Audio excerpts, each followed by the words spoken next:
Hello, Cloud Gurus, and welcome to this lecture. And this lecture is all about Secrets Manager. So what is Secrets Manager? Well, it's a service which securely stores, encrypts, and rotates your database credentials and other secrets. And it uses encryption in transit by default, and it also uses KMS to perform encryption at rest. You can use it to automatically rotate your credentials.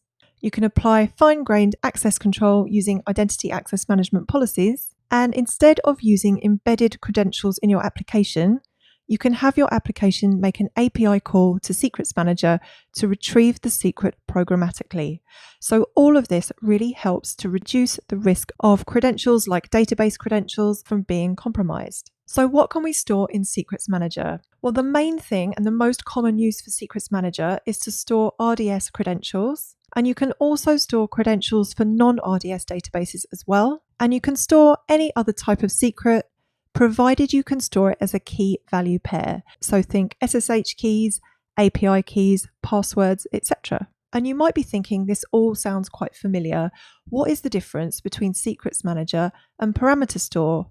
Well, they are quite similar, but there are some really important differences. So just remember, Secrets Manager, it's mainly for database credentials, but you can also store key value pairs as well. It has built-in integration with RDS, so MySQL, PostgreSQL, and Aurora. It allows for built-in rotation of your RDS secrets, and it also supports rotation of non-RDS secrets using Lambda. In fact, it does all of its rotation using Lambda, and you can provide your own Lambda functions to support non-RDS, to support the rotation of non-RDS credentials. And you do pay for this service.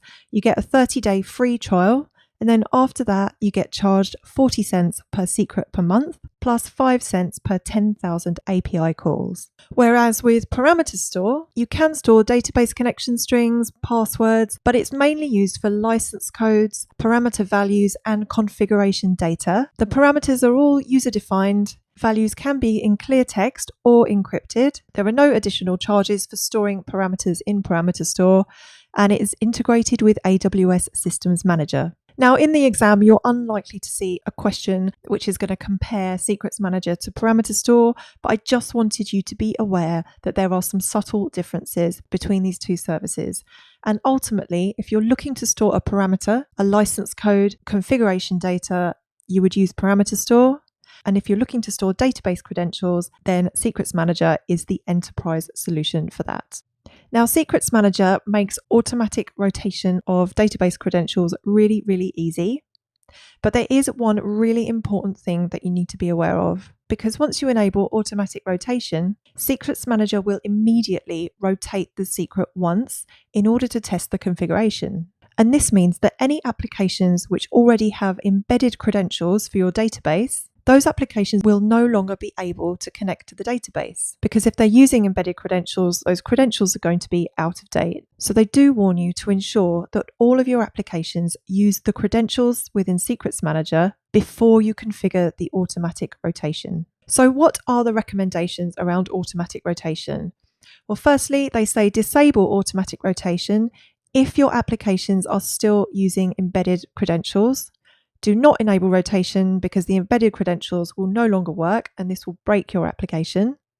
However, if your applications are not already using embedded credentials, they're not going to try to connect to the database using old credentials, then in that case, go ahead and enable the credential rotation. This all makes a whole lot more sense if we actually go into the console and take a look at Secrets Manager. So I'm going to show you what that looks like right now. So here I am in the console, and you'll find Secrets Manager under Security, Identity and Compliance. So just go ahead and click on Secrets Manager. And to get started, you just click on Store a New Secret. And I'm going to store a secret for one of my RDS databases. So if you don't have an RDS database right now, you can just go and spin one up in the free tier. But I do already have an RDS database, so I'm just going to use that one. The next thing you need to do is specify what you're going to store in this secret. So it's going to be a username and password. And I'm going to store my DB admin password. So just type in the name of the password, and then I'm going to type the actual password. Scrolling down, it asks you to select an encryption key. So it uses KMS to encrypt all of the secrets that you store in Secrets Manager. So I'm just going to keep that to the default encryption key. And then down below, this is where you select which RDS database the secret is associated with. And it's going to be my Postgres database. So I just select that and click Next. And now it's asking me to give it a secret name and a description. And this is going to be for my test database. We can add a tag as well, and I'm just going to give it a name. Click Next. And this is where we configure the automatic rotation, and it is completely optional. And once again, disabling the automatic rotation, that is recommended when your applications, they're using this password in order to connect to the database and it's embedded somewhere in the application. However, at the moment, I haven't got any application servers using that password yet. So I can go ahead and enable automatic rotation. You then need to select a rotation interval, and you can use 30 days, 60 days, 90 days, or a custom value. So I'm just going to keep it to 30 days. And you can choose to either create a brand new Lambda function to manage this rotation, or you can use an existing one. So I'm just going to have it create a new Lambda function, give it a name. I'm going to call it Postgres Lambda. Select which secret is going to be used to perform the rotation. So this is my super user password, so it's my DB admin password. So I'm going to use that secret in order to enable Secrets Manager to actually update that password. Then click Next, and it gives you this warning. The first rotation will happen immediately upon storing the secret. Ensure that your applications have been updated to retrieve this secret from Secrets Manager rather than using an old embedded password. And they actually give you some sample code to get you started with this. They've got it in Java, JavaScript, C#, Python, Ruby, and Go. So that's just going to help you get started if your application is using any of those languages. And then once you're happy with those settings, just hit Store. And that is our secret stored. Rotation is being configured. It can take up to 2 minutes, but that just shows you how simple it is to store a secret in Secrets Manager. And if we click on the secret name, it will give us the secret ARN, and this is the ARN that your applications can use to reference this secret. And there's one last thing that I forgot to remind you about, and that is just because they will charge you for storing secrets in Secrets Manager. So do make sure once you've finished exploring Secrets Manager, just select your secret, select actions, and delete the secret. And you have to enter a waiting period, and I'm just going to set mine to 7, which is the minimum waiting period. Click on Schedule Deletion, and that will delete your secret to make sure you do not get charged.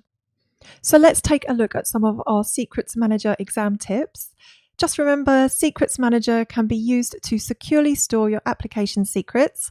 So think database credentials, API keys, SSH keys, passwords, etc.